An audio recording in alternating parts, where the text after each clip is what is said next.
বুখারী শরীফে হাদিস হইতে রাসূলুল্লাহ সাল্লাল্লাহু আলাইহি সাল্লাম ইরশাদে উল্লেখ করা হইয়াছে যে, যাহাকে আল্লাহ তাআলা সম্পদ দান করিয়াছেন আর সে উহার জাকাত আদায় করে না, ওই সম্পদ সাপে রূপান্তরিত করিয়া তাহার গলায় জড়াইয়া দেওয়া হইবে এবং সেই সাপ বলিবে, আমি তোর ধন, আমি তোর সম্পদ। যে ঘরে সাপ দেখা যায় ভয়ের চোটে অন্ধকারে ওই ঘরে যাওয়া অসম্ভব হইয়া যায়।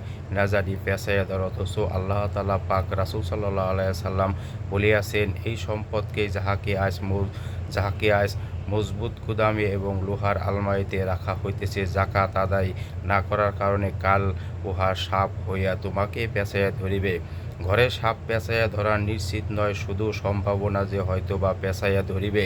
এতদা সত্ত্বেও এই আশঙ্কা ও সম্ভাবনার উপর বারবার চিন্তা ও ভয় হয় যে, না জানি এই দিক হইতে বাহির হইয়া আসে, না জানি ওই দিক হইতে বাহির হইয়া আসে। পক্ষান্তরে জাকাত আদায় না করিলে উহার শাস্তি নিশ্চিন্ত, তবুও আমাদের ওই শাস্তির ভয় হয় না।